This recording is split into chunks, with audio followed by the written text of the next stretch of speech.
এখান থেকেই তো আমি দুর্গন্ধ পাচ্ছি, আমি দুর্গন্ধের জন্য তো ঢুকতেই পারছি না স্যার। তারপরে এখানে আপনার আপনার তথ্য তো প্রধান শিক্ষকের কাছে আছে। আপনি 112 জনের মধ্যে 102 জন এন্ট্রি করলেন কেন? সবার এন্ট্রি আছে স্যার। কোথায় এন্ট্রি? 102 এর পর জানুয়ারি মাসকে পড়াবেন না? পড়াচ্ছি। তাহলে জানুয়ারি মাসে এন্ট্রি কই? ওরা হলো মানে সেশন দিয়ে নাম এন্ট্রি করে তো তা আসছিল না, ওরা আসছিল না। আচ্ছা, ভালো কথা।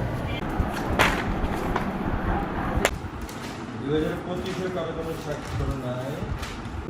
আজকে জুন মাসের 17 তারিখ। জুন মাসের হাজিরা কোথায়? আমি এই মাসে আপনিও নাই।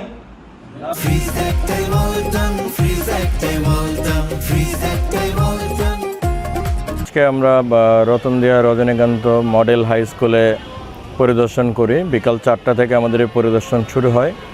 পরিদর্শনকালে আমরা আসলে ব্যাপক অনিয়ম দেখতে পাই এবং আমরা এটা শিক্ষকদের হাজিরা খাতা যে রেজিস্টারটা আছে সেটা আমরা যাচাই করে দেখি যে 2024 সাল থেকে আজকে জুন মাসের 17 তারিখ 2026 সাল, এই সময়ের মধ্যে কোনো শিক্ষক হাজিরা খাতায় স্বাক্ষর করেননি।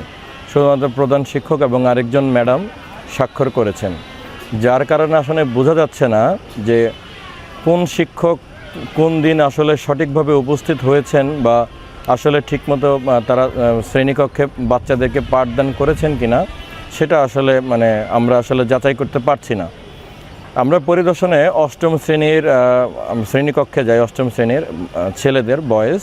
সেখানে গিয়ে আসলে আমরা দেখি যে 112 জন শিক্ষার্থী রয়েছিল সেই ক্লাসে, অষ্টম শ্রেণীতে। কিন্তু আজকে আমরা যখন আসি বিকালবেলা, তখন গিয়ে আমরা ছুটির আগ মুহূর্তে আমরা দেখি যে মাত্র 23 জন ছাত্র উপস্থিত, যেটা শতকরা হিসাবে মাত্র 20%।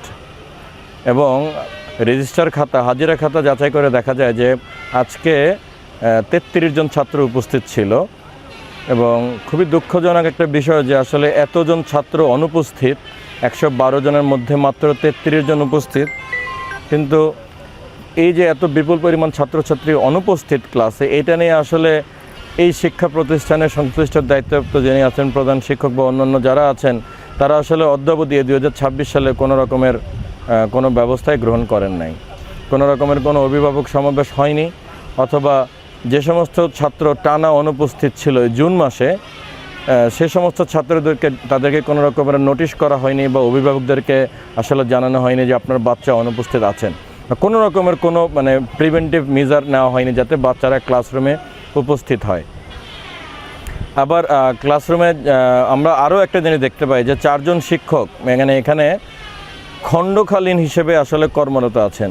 তারা আসলে কিভাবে নিয়োগ পেয়েছেন বা কিভাবে তারা আসলে কাজ করছেন সেটা যখন আমরা জানতে চাই, তখন ওই শিক্ষকগণ আমাদেরকে জানান যে তারা আসলে যে বর্তমান যিনি প্রধান শিক্ষক আছেন রতনদিয়া রজনীকান্ত মডেল হাই স্কুলের, তিনি আসলে তাদেরকে মৌখিকভাবে নিয়োগ দিয়েছেন। তাদেরকে আসলে প্রতি মাসে 4000 ওই শিক্ষকগণ জানিয়েছেন তারা আসলে মৌখিকভাবে নিয়োগ পেয়েছেন। কোনো রকমের রেজলিউশন বা কোনো রকমের চিঠিপত্র বা কোনো রকমের লিখিত নির্দেশনা বা কোনো কিছুই আসলে মিনিস্ট্রির মন্ত্রণালয় বা অধিদপ্তর কোনো কিছুই আসলে তাদের কাছে নেই। তারা আসলে মৌখিক আদেশের প্রেক্ষিতে তারা আসলে কাজ করে যাচ্ছেন। সেটা 2025 সাল থেকে জানুয়ারি থেকে আসলে তারা কাজ করে যাচ্ছেন। তারা আমাদের কাছে লিখিত দিয়েছেন যে আসলে তারা এইভাবে কাজ করছেন। আমাদের প্রশ্ন হলো যে তারা আসলে কি মূলে আসলে এখানে কাজ করছেন, যেহেতু এটা সরকারি উচ্চ বিদ্যালয়। যদি তারা খণ্ডকালীন হিসেবে চাকরি করেন সেক্ষেত্রে নিশ্চয়ই কোনো একটা অনুমোদনের বিষয় ছিল, কিন্তু সেগুলো আমরা আসলে পাইনি। পাশাপাশি আমরা বিভিন্ন রকম রেজিস্ট্রার আসলে বা যাচাই করি, চেক রেজিস্টার এবং অন্যান্য বিভিন্ন রেজিস্টার যাচাই করে, সেখানে আমরা অনেক রকমের অনিয়ম দেখতে পাই। আমি যদি একটা কথা বলি, যেমন 2025 এবং 26-এ লাইব্রেরি খাতে যে টাকা উত্তোলন করা হয়েছে, সেই টাকা দিয়ে আমাদেরকে লাইব্রেরিয়ান জানিয়েছে যে আসলে এই স্কুলে লাইব্রেরিয়ান যিনি আছেন, শুভ্রা সম্ভবত ওনার নাম, যে কোনো রকমের বই কিন্তু ক্রয় করা হয়নি। আসলে এই টাকা আসলে কোথায় গিয়েছে সেটাও আসলে আমাদের আসলে বোধগম্য নয়।